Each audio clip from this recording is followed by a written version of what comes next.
नमस्कार दोस्तों, रेनू एकेडमी में आपका स्वागत है।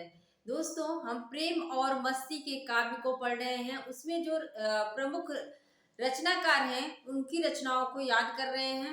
जैसा कि आप सब जानते हैं कि छायावाद में ही प्रेम मस्ती की काव्य धारा भी चली और राष्ट्रीय काव्य धारा भी चली। तो कल हमने क्या किया था, हरिवंश राय बच्चन की जो मधुशाला, मधुबाला, मधुकलश, ये सारी जो रचनाएं हैं उसको एकदम आसान तरीके से याद किया था और आप सभी ने बहुत सारा प्यार भी दिया, मुझे बहुत अच्छा लगा। और और दोस्तों, अगर आप चैनल पर नए हैं तो चैनल को सब्सक्राइब जरूर कर लीजिएगा, क्योंकि हम यहाँ पे बहुत ही अच्छे से, बहुत ही आसान तरीके से चीजों को याद करते हैं। तो देखते हैं हम प्रेम और मस्ती की जो काव्य धारा है इसमें कौन कौन से कवि हैं। हमने यहाँ पे लिख दिया है। आपको एग्जाम में पूछ सकता है कि प्रेम और मस्ती की काव्य धारा में कौन से कवि नहीं आते, या हालावाद भी कह सकते हैं इसको, हालावाद। तो जो हालावाद का प्रवर्तक अगर पूछता है किसे माना जाता है तो सबसे नीचे हमने लिख दिया हरिवंश राय बच्चन। हालावाद का प्रवर्तक, ध्यान देना, हालावाद का अगर प्रवर्तक पूछता है तो कौन है, हरिवंश राय बच्चन। और इसमें कौन कौन से कवि आते हैं उसको हम क्या करते हैं, याद करेंगे। कौन है, भगवती चरण वर्मा है, हृदय नारायण हृदयेश है, हरि कृष्ण प्रेमी, नरेंद्र शर्मा, रामेश्वर शुक्ल अंचल, जानकी वल्लभ शास्त्री, विद्यावती कोकिल, सुमित्रा कुमारी सिन्हा। तो हम लोगों को लगता है कि ये जो छुटपुट कवि हैं इनको नहीं पूछा जाता है, तो ये बिल्कुल गलत है। आप लोग सारे कवियों को अपने ध्यान में रखिए। एग्जामिनर को जब क्वेश्चन कठिन बनाना होता है तो यही सबसे ऐसे ही टॉपिक उठाता है जिसपे हमारा ध्यान नहीं जाता है। लेकिन यहाँ पे देख रहे होंगे आप लोग, नरेंद्र शर्मा और रामेश्वर शुक्ल अंचल की रचनाओं को हमने लिखा है, बच्चन सिंह का याद करवा दिया, हरिवंश राय बच्चन का।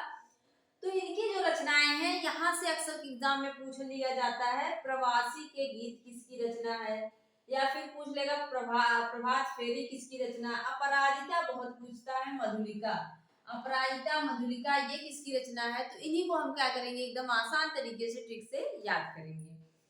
तो इसमें पहले देख लेते हैं भगवती चरण वर्मा। हमने याद किया था प्रेम और मस्ती, प्रेम और मस्ती, फिर इसके बाद आया भगवती। भगवती के चरण में जाओगे तो प्रेम मस्ती नहीं चलेगी। भगवती के जब चरण में जाओगे तो वहां पे प्रेम मस्ती नहीं चलेगी। हृदय, हमें हृदय से वहां पे प्रवेश करना होता है। मंदिर में क्या है, हृदय, हृदय से मंदिर में प्रवेश करना होगा। ये नहीं कि बस नाम मात्र किसी को दिखाने के लिए पूजा पाठ करो। तो क्या है, हृदय के साथ जाते हैं तो अंदर देखते हैं हरि कृष्ण प्रेमी, वहां पे हरि कृष्ण की भी मूर्ति रखी हुई है। आप लोग मंदिरों में देखते होंगे कि कहीं एक तरफ माता की मूर्ति, तो कहीं कृष्ण की, कहीं गणेश जी, कहीं हनुमान की, मतलब हर अलग अलग जगह पे वो रखी होती है। तो जब हृदय के साथ वहां प्रवेश करते हैं देखते हैं कि यहाँ हरि कृष्ण, कृष्ण की भी मूर्ति रखी हुई है। और नरेंद्र शर्मा, नरेंद्र भी यहाँ है, नरों के इंद्र, नरों के इंद्र जो है, नरों के भगवान, यहाँ पे नरेंद्र भी हैं। और राम भी हैं, रामेश्वर शुक्ल अंचल, कौन है यहाँ, रामेश्वर भी है, राम भी है। राम के साथ जानकी भी है, जानकी वल्लभ शास्त्री, राम के साथ जानकी भी है। और वो विद्यावती है। फिर सुमित्रा के नंदन लक्ष्मण है, सुमित्रा कुमारी सिन्हा, ऐसे याद कर लो। देखो, भगवती के चरण में जाओगे तो हृदय होना चाहिए, और वहां पे देखते हैं तो कृष्ण भी रहते हैं, नरेंद्र भी रहते हैं, राम भी है, जानकी भी है, विद्यावती भी है, और सुमित्रा के नंदन लक्ष्मण भी है, सुमित्रा, सुमित्रा कुमारी सिन्हा। अब हम इनकी रचनाओं को याद कर लेते हैं। नरेंद्र शर्मा, प्रभात फेरी, प्रवासी के गीत, पलाश वन, मिट्टी और फूल, कामनी, हंसमाला, रक्त चंदन। मेरे गांव में ना, गांव से थोड़ा हट के एक घर था, उस घर पे घर का एक लड़का था जिसका नाम नरेंद्र था। तो हमने वहीं से ट्रिक बना ली थी। हमें तो सिर्फ रचनाओं को याद करना है। आप भी ऐसा कर सकते हैं। आपके गांव में कोई है लेखक का नाम अगर है, जैसे नरेंद्र हो गया, या फिर कोई और लेखक का नाम है, तो उनकी रचनाओं को उसकी विशेषताओं से ट्रिक बना के आप याद कर सकते हैं। वैसे हमने किया। नरेंद्र का घर था थोड़ा सा गांव से हट के था, वहां पे पेड़ पत्ते भी थे, वन की तरह सब था। तो प्रभात फेरी, हम लोग जब जाते थे तो वहां से होके गुजरना पड़ता था। सुबह अगर उठ रहे हैं, घर के बाहर टहलने जा रहे हैं, तो वहां से प्रभात फेरी, मतलब सुबह में प्रभात की में फेरी लगाना पड़ता था। प्रभात फेरी और प्रवासी के गीत।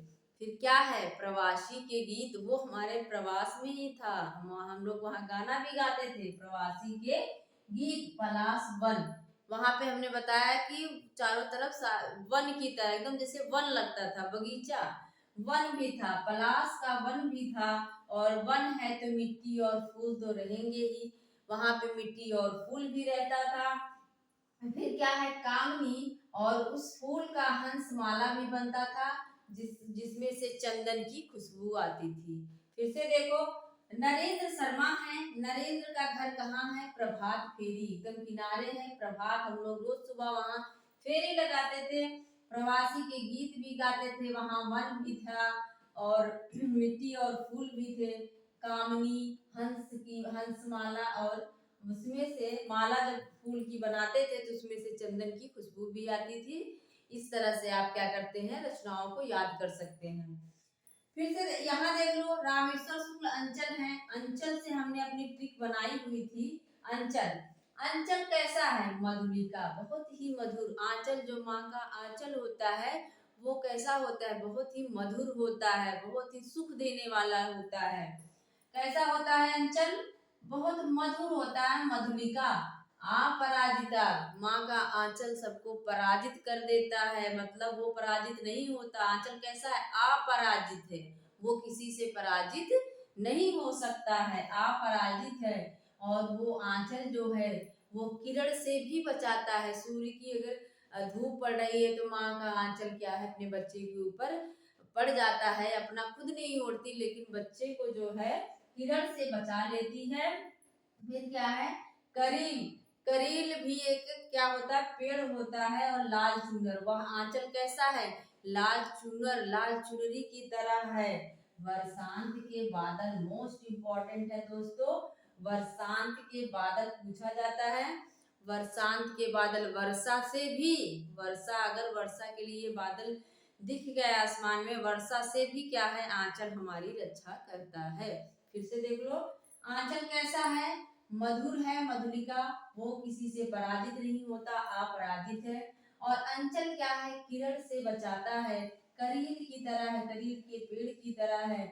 और लाल चुनर है वह, और वर्षा से भी जो है आंचल हमें बचाता है। और दोस्तों, हरिवंश राय बच्चन के ऊपर पूछता है, किसका प्रभाव था, तो उमर खयाम का प्रभाव उन पे पाया जाता है। क्या है, उमर खयाम का प्रभाव। और हिंदी का वायरन किसे कहा जाता है, तो हरिवंश राय बच्चन को कहा जाता है। हिंदी का वायरन हरिवंश राय बच्चन को कहा जाता है। तो मुझे लगता है दोस्तों, आपको इन दोनों की रचनाएं याद हो गई होंगी, कवियों का जो क्रम है वो भी याद हो गया होगा। तो मिलते हैं अगले वीडियो में। थैंक यू, धन्यवाद।